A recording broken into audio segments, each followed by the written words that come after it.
Olá a todos.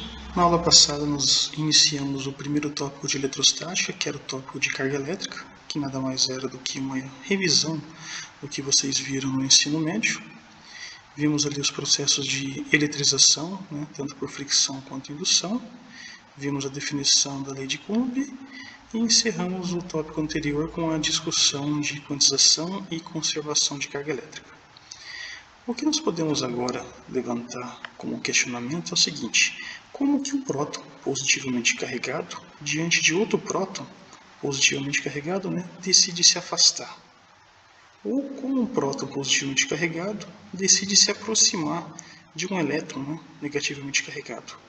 Quem responde isso é o campo elétrico, tópico esse que nós vamos abordar hoje, que nada mais é ainda, uma revisão do que vocês viram do ensino médio.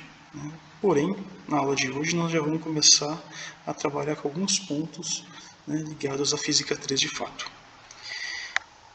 Bom, mas voltando ao nosso questionamento, como que se dá a interação entre essas distribuições de carga? Se dá pelo campo elétrico. De que forma? Uma distribuição de carga, independente se ela é discreta ou contínua, ela cria um campo elétrico ao seu redor e é através desse campo elétrico que as distribuições de carga vão se interagir, ok? E podemos definir o campo elétrico via lei de Coulomb, escrita dessa forma: E igual a F sobre Q0, onde Q0 aqui é a nossa carga teste e F é a força eletrostática. No sistema internacional, a unidade de medida de campo elétrico é dada por volt por metro. No entanto, como nós não definimos ainda o potencial, nós vamos usar como unidade de medida para o campo elétrico Newton por Coulomb, uma vez que E é igual a F sobre Q. Tá certo? O Q0 é, como eu já falei, a carga teste que vai servir para definir o campo elétrico ao redor de qualquer distribuição de carga. Como que faremos isso? Imagine uma distribuição de carga, em princípio que ela pode ter qualquer formato, e vocês têm um interesse em determinar o campo elétrico nesse ponto. Então o primeiro passo será pegar uma carga teste e colocar ele nesse ponto de interesse. Ok? Carga teste, ela vai ser uma carga sempre positiva, tá certo? É uma carga imaginária e ela só tem uma finalidade: definir o campo no ponto de interesse. Como essa distribuição é positiva e a carga teste é positiva, você teria uma força de repulsão nessa direção e nesse sentido.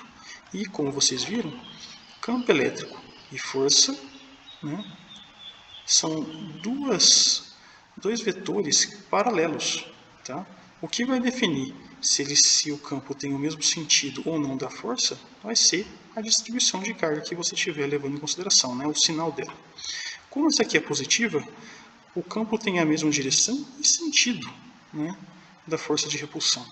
Quanto mais longe você colocar a carga teste, menos intenso o campo elétrico será. E como eu falei antes, se a distribuição for negativa, agora você tem um campo elétrico apontando aqui nesse sentido, tá? No sentido, no caso seria negativo do eixo horizontal. E quanto mais longe a carga teste estiver, menos intenso o campo elétrico naquele ponto será. Também aqui, apontando no sentido negativo desse eixo horizontal. Beleza? Então, carga Q1 interage com carga Q2 via campo elétrico. Certo? Bom, próximo passo, então, linhas de campo elétrico. Essas linhas de campo elétrico foi convencionado pela primeira vez por Michael Faraday no século XIX e, embora elas não tenham um significado físico real, elas servem para melhorar a nossa interpretação de como se dá a interação entre as distribuições de carga. Tá ok? E elas sempre são representadas com linhas que sairão das distribuições positivas e vão entrar nas distribuições negativas. Tá ok? Isso acontece baseado nessa ideia da carga teste. Por exemplo, colocando uma carga teste aqui, você teria uma repulsão e assim o sentido do campo está estabelecido para cima. Se você colocar uma carga teste aqui, está para a direita, aqui está para a esquerda, desculpa, está para baixo, e aqui está para a esquerda. Beleza? Em qualquer ponto que você colocar a carga teste aqui, ela tenderia a ser repelida né, pela distribuição pontiforme que vocês estão vendo aqui. Assim, podemos traçar as linhas de campo, né, ao redor dessa distribuição pontual, né, positiva, dessa forma como vocês estão vendo aqui, nessa imagem. Tá, ó. E respeitando a convenção do Faraday, ó, as linhas estão saindo da distribuição positiva. Se essa carga fosse negativa, a única mudança aqui seria linhas que estariam entrando na distribuição negativa. Né? Então essa é a característica das linhas de campo de uma distribuição pontiforme. Né? Linhas radialmente espaçadas, como vocês estão vendo aqui. E se você traçar uma área hipotética, né, aqui e aqui, você vai reparar que nessa região você tem uma menor quantidade de linhas de campo que é interceptada por essa área. Né? No contrário, aqui você tem mais próximo à carga pontiforme, ó, uma maior quantidade de linhas de campo que é interceptada por essa área. Então aqui o campo é mais intenso. Né? Quanto maior a densidade de linhas de campo, mais intenso o campo vai ser nessa região. Né? E quanto menos densos for, né, essas linhas de campo, menos intenso será o campo elétrico nessa região. Tá ok?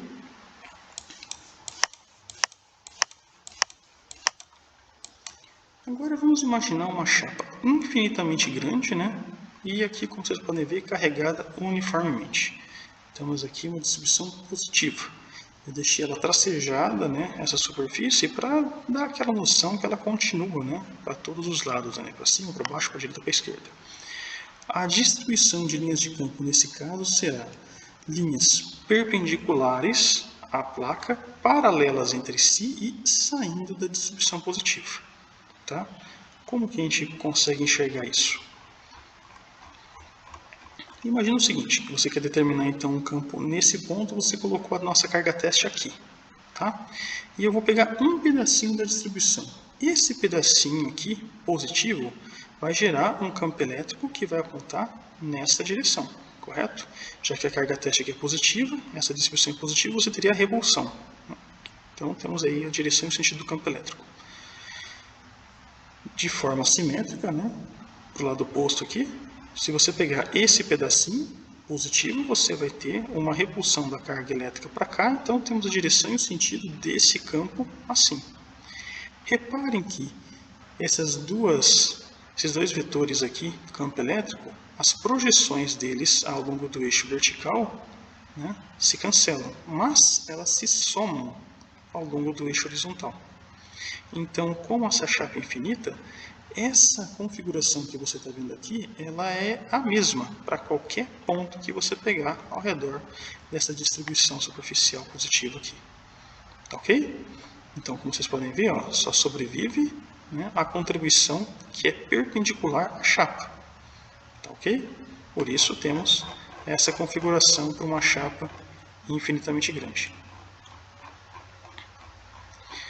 Agora, quando você aproxima duas cargas positivas, né, o que vai acontecer é que as linhas de campo dessa carga vão interagir e deformar as linhas de campo da outra carga. Tá ok? E para que você tenha aqui a repulsão, você tem a deformação das linhas de campo representada dessa forma. Elas tendem a ficar mais acentuadas, né, quando você tenta aproximar essas duas cargas aqui. Um análogo mecânico que você pode imaginar é, pense numa bolinha cheia de espinhos de borracha, tá? E você tenta aproximar as duas. O que vai acontecer? Os espinhos, né, de borracha vão se deformar, né, mais ou menos como vocês estão vendo nesse desenho. Só que ali você teria uma repulsão elástica e aqui você tem uma repulsão eletrostática. Tá certo? Agora, quando nós temos uma carga positiva e uma carga negativa, né, a tendência nesse caso é que as linhas de campo vão sair das positivas, entrando nas negativas, né, respeitando a convenção do Faraday.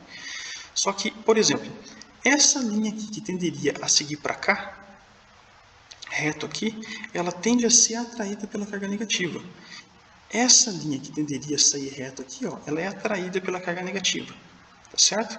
E aí você tem essa configuração de linhas de campo que vai representar a atração eletrostática, tá ok? Mas sempre respeitando a convenção do Faraday. As linhas estão saindo das positivas, tá? E entrando nas negativas, tá ok?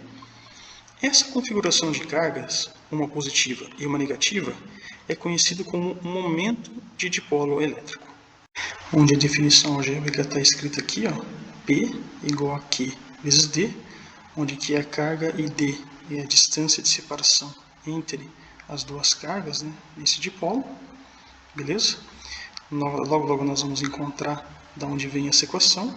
E a definição física desse momento de dipolo elétrico, ela tem uma ideia parecida com o que nós já estudamos em Física 1, por causa do momento linear e angular. Então, esse P seria a tendência, bom, vou usar com certo cuidado essa palavra, né, tendência, é mais no sentido de uma situação de inércia desse momento de dipolo elétrico, desse vetor P, se alinhar com um campo elétrico externo ou permanecer em seu estado caso um campo elétrico externo queira desalinhá-lo, né? Tá ok? Então essa é a definição de momento de dipolo elétrico. E sua direção e sentido, aqui, como olhando para esse desenho, é representado por um vetor apontando para cima, como eu estou representando aqui.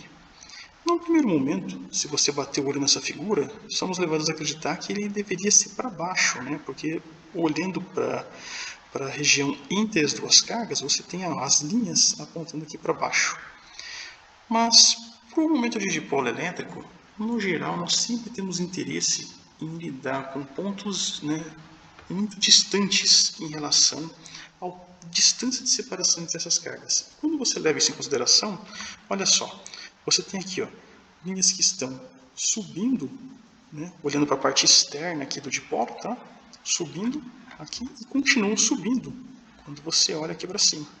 Então, por isso que você tem uma linha subindo aqui que representa o vetor momento de dipolo elétrico. Tá ok? Então, quando você quer representar a direção e sentido, você olha para fora do dipolo, tá? Para poder representar o vetor P. Beleza? E no sistema internacional, a unidade de medida do momento de dipolo elétrico é dada por C vezes M. Bom, o próximo ponto, né, do nosso estudo de hoje é encontrar expressões algébricas para diferentes tipos de distribuição de carga. Na aula de hoje, nós vamos se ater às distribuições discretas de carga, tá certo? Na aula que vem, nós vamos começar a lidar com as contínuas. E como é de praxe, a primeira distribuição discreta é a carga pontiforme. Nesse caso, como você pode ver, temos uma carga pontiforme positiva, né? Aqui temos a representação das linhas de campo elétrico, né?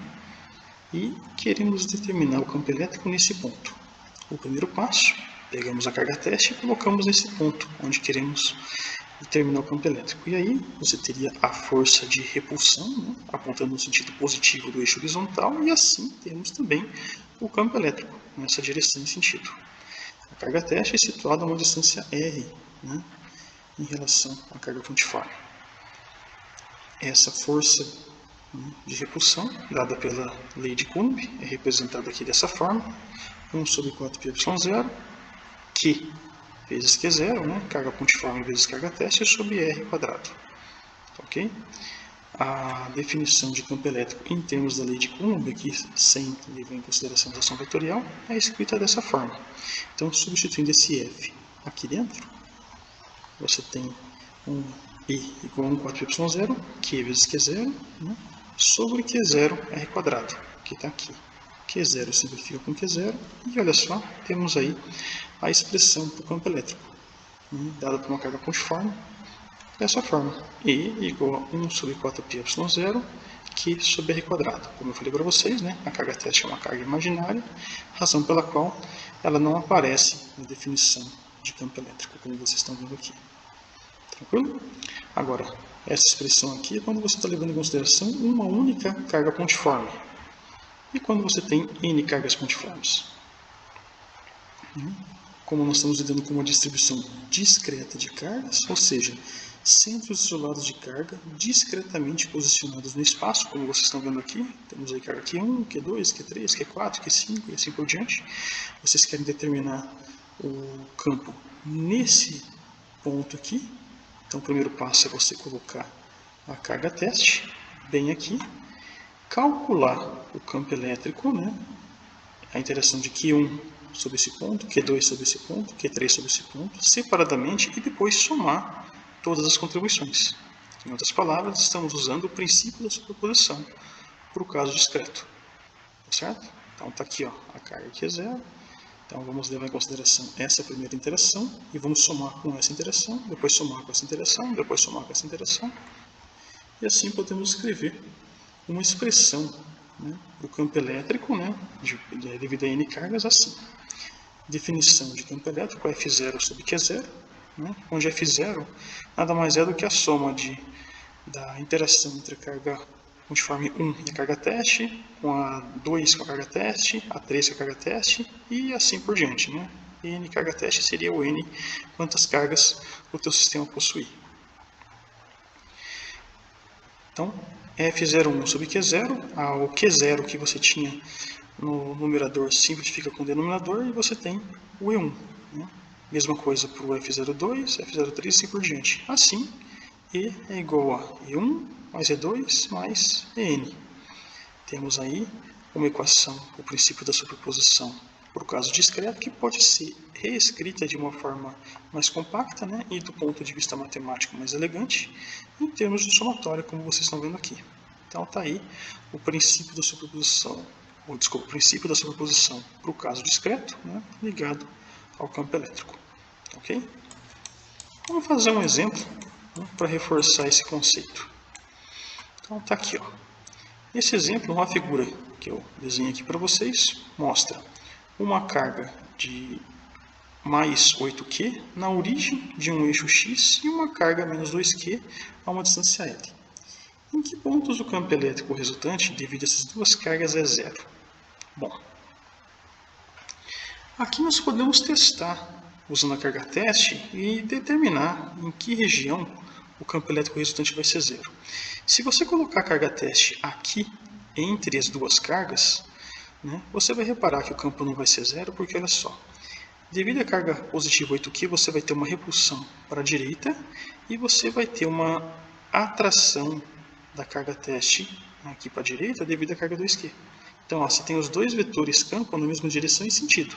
Como eles têm a mesma direção e sentido, não tem como se cancelar. Então, temos a garantia que o ponto onde o campo é zero não está entre as duas cargas pontiformes aqui, né? Carga 8Q e 2Q.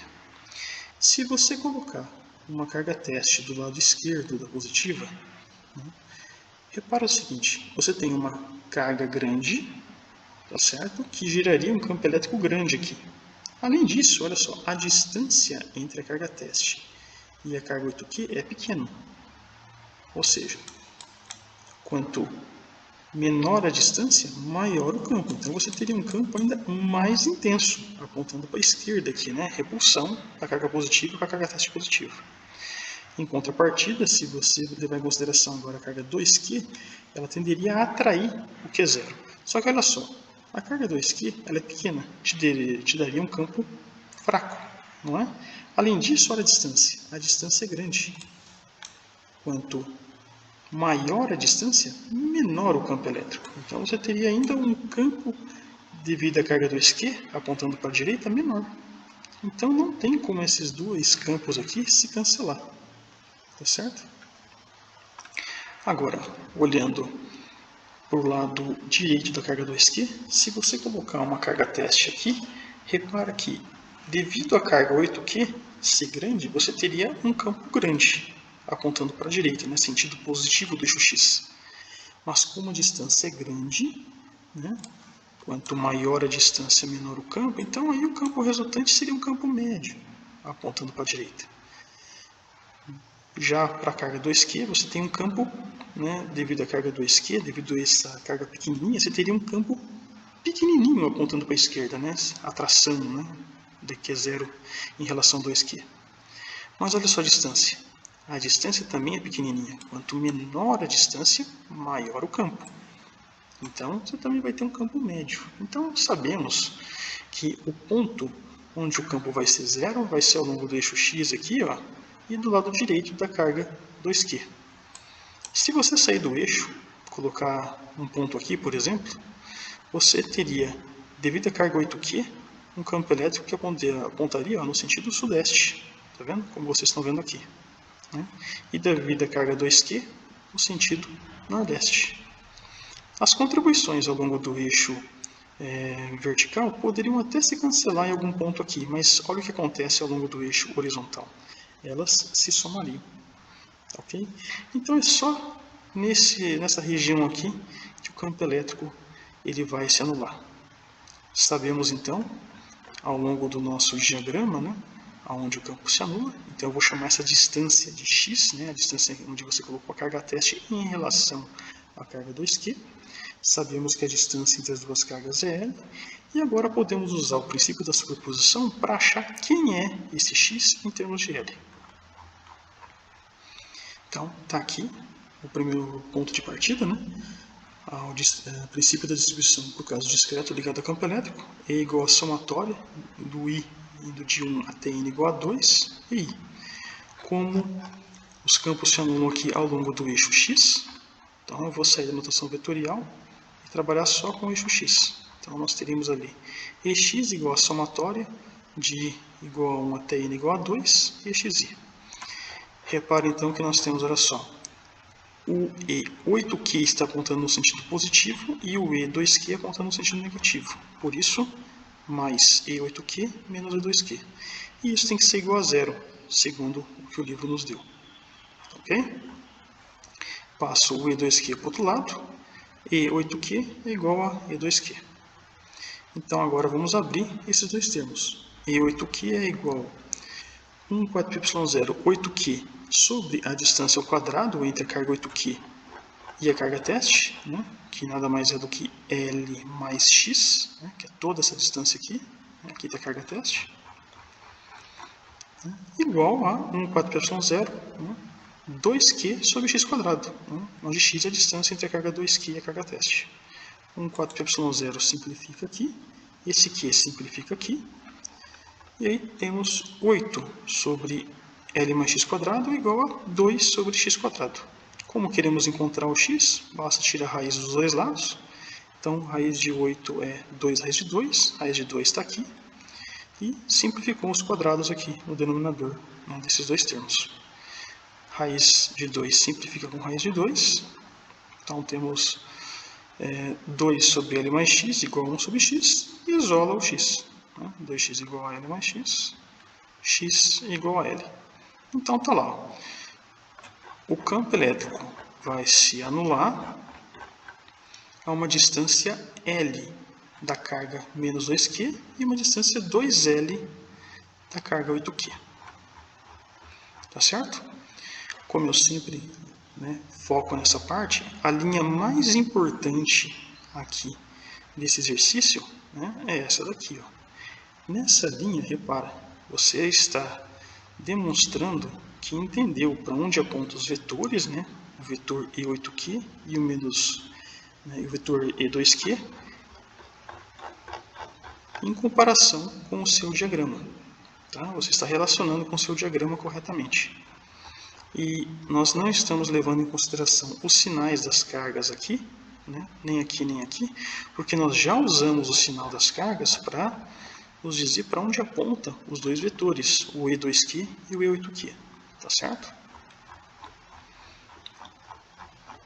Então tá aí o resultado. Então, se até esse ponto ficou claro, encerro a nossa revisão por aqui e podemos começar o curso de Física 3 de fato. Tá certo? Então, nosso primeiro ponto para o curso de Física 3 agora é a próxima distribuição de carga discreta de polo elétrico. Então, temos aqui um dipolo, uma carga positiva e uma carga negativa, separada por uma distância d, e temos interesse em determinar o campo elétrico ao longo do eixo desse dipolo, situado a uma distância z em relação à meia distância de separação entre essas cargas, como vocês estão vendo aqui. Então, o primeiro passo vamos colocar a carga teste aqui, e o segundo passo é o princípio da superposição. Então, colocando a carga teste nesse ponto, nós temos, devido à carga positiva, um campo elétrico que vai apontar para cima, e devido à carga negativa, um campo elétrico que aponta para baixo. Como a distância entre a carga teste e a carga positiva é menor do que a carga negativa, você tem esse vetor E+, né, é maior do que o vetor E-. Então sabemos que o campo resultante vai ser um campo apontando para cima. Então já temos a direção e o sentido do campo elétrico resultante. Vamos determinar agora o módulo desse campo. Tá?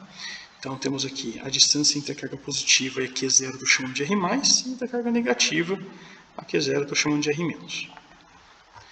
Princípio da superposição, E somatória, e vai de 1 até n igual a 2, né, dipolo, né, e como os campos estão atuando somente ao longo desse eixo vertical, que eu já estou chamando de Z aqui, então vou dizer que esse aqui é o eixo Z, eu vou sair da notação vetorial e escrever em termos desse eixo. Então, EZ é igual a somatória, né, de igual a 1 até n igual a 2, ZI. Então, vimos lá que temos o E mais menos E menos. O E mais é 1 4y0, Q mais sobre R mais ao quadrado, menos 1 4y0, Q menos sobre R menos ao quadrado. Q mais e Q menos são duas cargas que têm o mesmo módulo, só o sinal oposto, certo?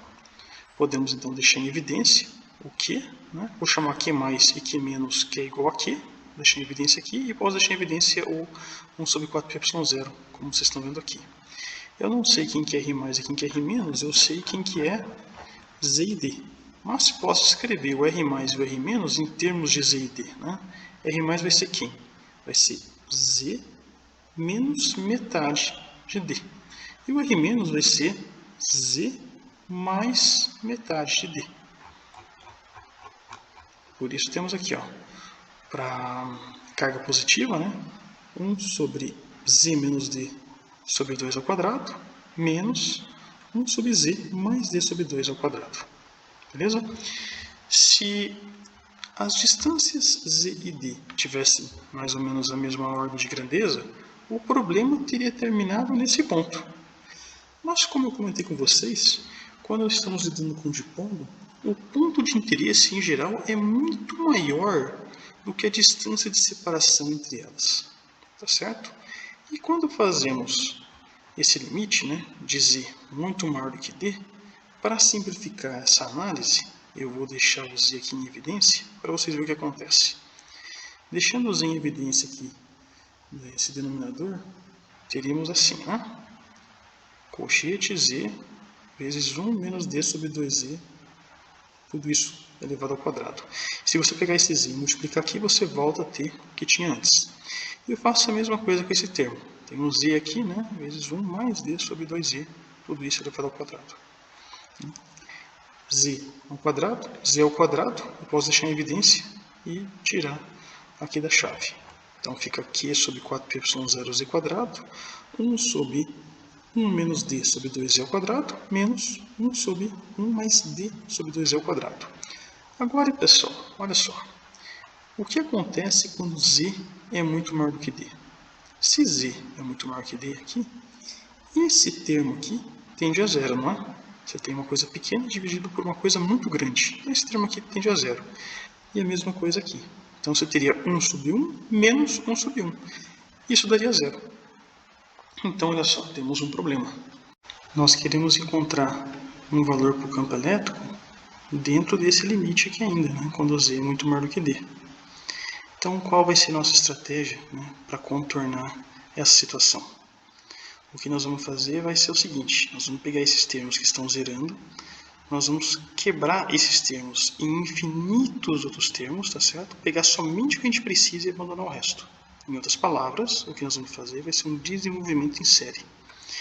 E como nós estamos lidando aqui com polinômios, nós usaremos a série binomial, ou também conhecido como binômio de Newton. Tá? Essa série binomial nada mais é do que um caso particular da série de Taylor-Maclaurin, que vocês viram lá em cálculo 1. A série, então, ela é escrita dessa forma. 1 mais ou menos x elevado a menos n é igual a 1 menos mais nx sobre 1 fatorial mais n vezes n mais 1 sobre 2 fatorial x quadrado mais uns outros termos que vêm adiante, tá certo?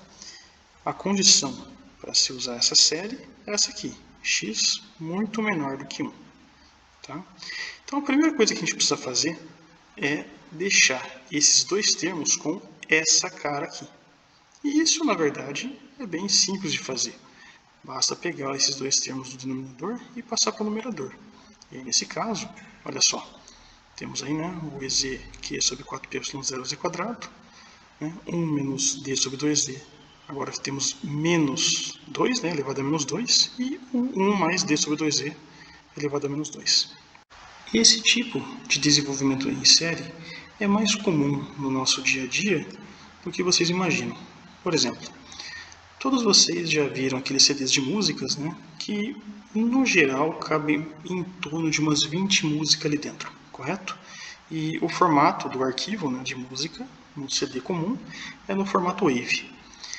Quando você faz uma conversão do formato WAV para o formato MP3, né, basicamente o que o programa de conversão faz é pegar a música, quebrar ela em infinitos termos, né, pegar somente os termos da música, né, que são suficientemente importantes para que o nosso ouvido não consiga sentir diferença, e elimina o resto da série. Como consequência, né, o arquivo vai ficar menor, já que você eliminou muitos termos, não é? Só que no caso do programa que faz a conversão, né, de música do WAV para MP3, ele faz um desenvolvimento numa série de Fourier. Tá, ok? Você tem algo parecido quando você, por exemplo, sei lá, vai fazer uma conversão de um vídeo, né, de um filme, do formato AVI para o formato RMVB, por exemplo, né, e outros formatos similares. É a mesma coisa, tá certo? Mas aqui, como nós estamos lidando com função polinomial, nós vamos usar a série binomial. Beleza, então? Bom, então vamos pegar agora esses dois termos aqui, né, e vamos desenvolver em série. Mas, para isso, essa condição aqui tem que ser satisfeita. Então a pergunta é, essa condição é satisfeita no nosso problema quando isso aqui é verdade? Bom, vamos lá. Então, para o nosso problema, o x é d sobre 2z. E o n, que está aqui, é igual a 2. Beleza? Então o que nós vamos fazer é desenvolver separadamente esses dois termos aqui, né, do campo elétrico. Ok?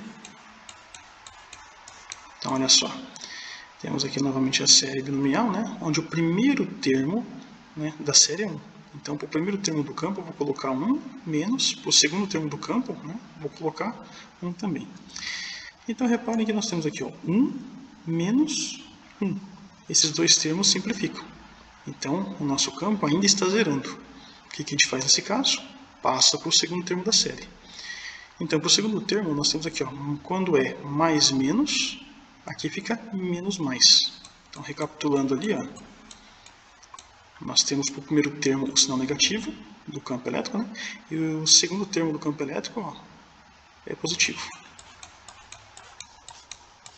Então, para o primeiro termo que era do campo elétrico que era negativo, o próximo termo da série vai ser positivo, que nós estamos colocando aqui. E para o segundo termo do campo elétrico ali que nós vimos que era positivo, o segundo termo da série vai ser negativo, que estamos colocando aqui. Como nós temos n vezes x, né, então é 2 vezes d sobre 2z, que está aqui, ó, 2 vezes d sobre 2z.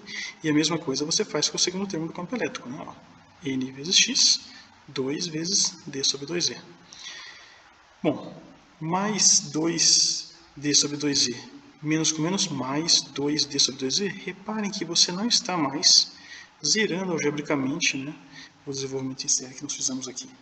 Nesse caso, você pode parar, né, você não precisa pegar os próximos termos. Tá ok? Lembrem, você não deve agora substituir essa condição, né, aqui no desenvolvimento em série. Né? O fato de você já ter considerado que essa condição é satisfeita para o seu binômio, né, já permite que você agora só analise a parte algébrica. Então, se não zerou algebricamente, você não precisa ir além, né, para os outros termos da série. Além disso, repara que o próximo termo da série é x², correto? Se você pegar um valor pequeno, né? D sobre 2z, que é bem pequeno, e elevar ele ao quadrado, ele vai ficar muito, muito, muito pequeno. Ou seja, esse termo é muito pouco relevante. E os outros termos que vão ser escritos em termos de x ao cubo, x à quarta e assim por diante, ainda vão ser menos relevantes ainda. Então, realmente, não se justifica você pegar os próximos termos da série. Beleza? Então agora, ó, esse 2 simplifica com esse 2 com esse 2. Então temos d sobre z menos menos, fica mais, né? Então fica d sobre z mais d sobre z, que é 2d sobre z. Tranquilo? Esse 2 simplifica com esse 4.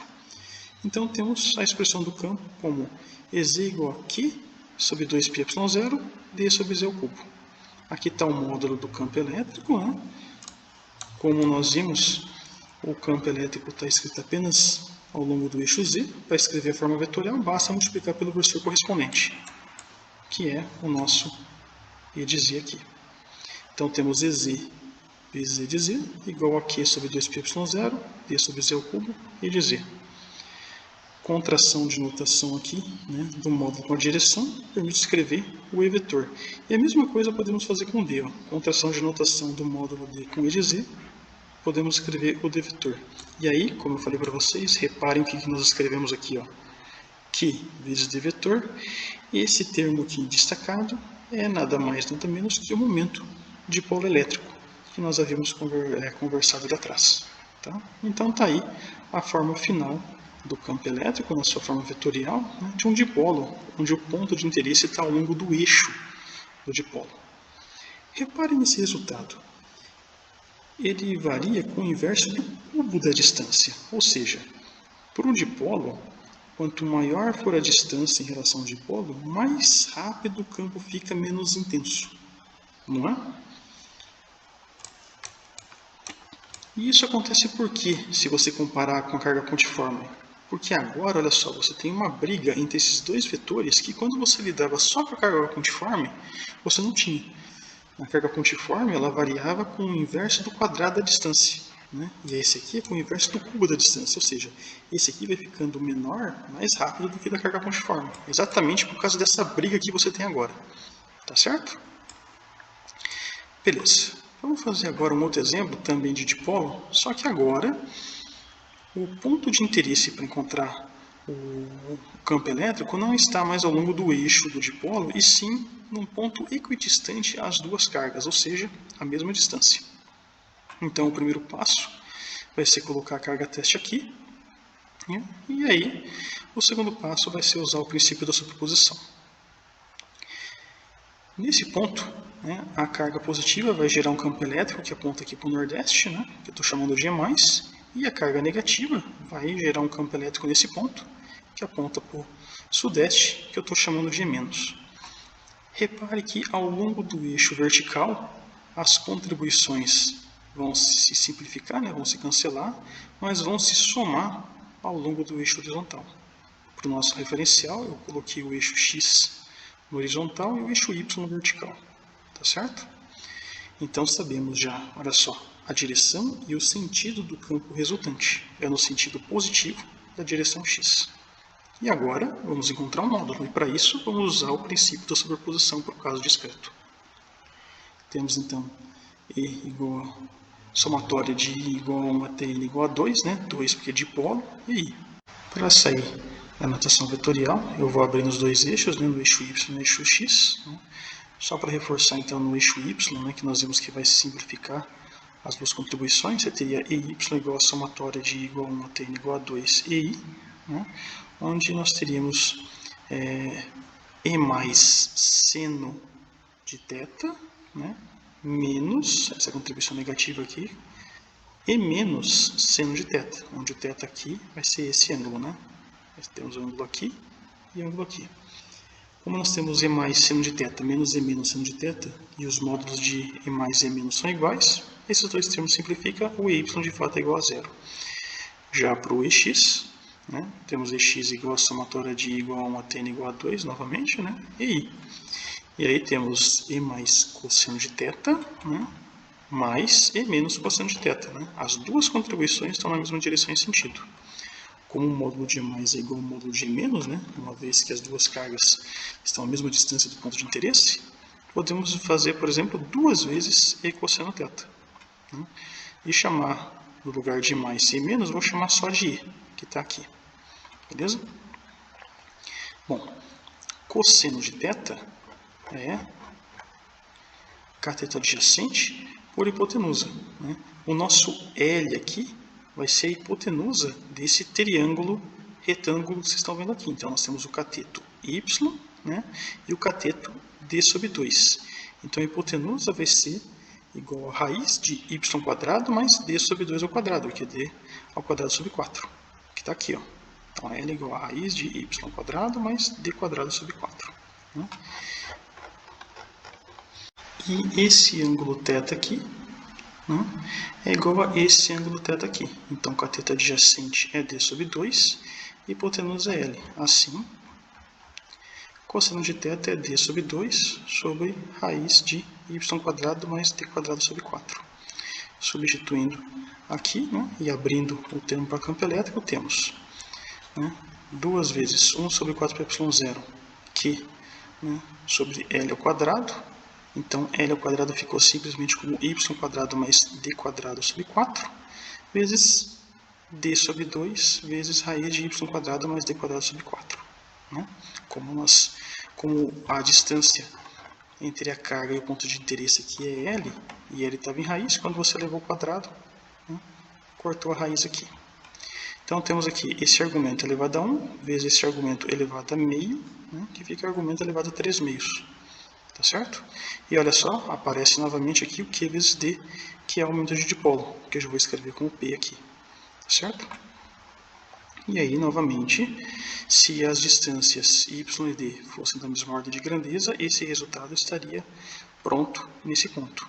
Mas como sempre temos interesse em determinar o campo elétrico numa distância muito maior, né, do que a distância de separação entre o dipolo, né, ou seja, y tem que ser muito maior do que D, para simplificar a nossa análise, eu vou deixar esse y aqui em evidência.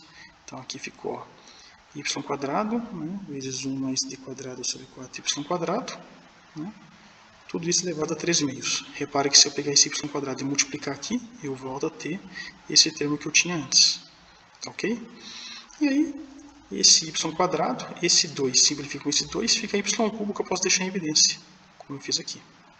Aí temos 1 sobre 4πy0 e y³ p sobre 1 mais d² sobre 4y² elevado a 3 meios. Agora, reparem que esse termo aqui, né, ele é muito pequenininho. Já que y é muito maior que d, você tem uma coisa, né, um termo aqui, dividido por um termo muito maior. Né?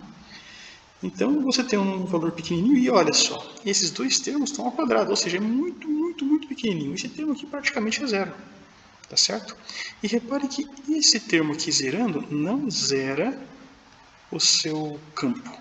Então você não precisa desenvolver em série nesse caso. Né? Você só vai desenvolver em série se zerar seu campo. Beleza?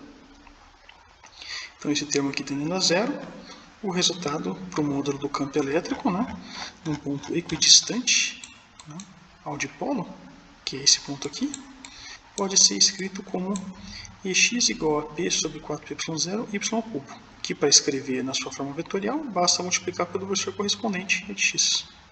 Então temos aqui, ó, E de x. Ex vezes E de x igual a P sobre 4πy0 y³, E de x. Contração de notação aqui vai te dar o E vetor, contração de notação aqui vai te dar o P vetor. Então está aqui a expressão para o campo elétrico do dipolo, né, onde o ponto está equidistante às duas cargas.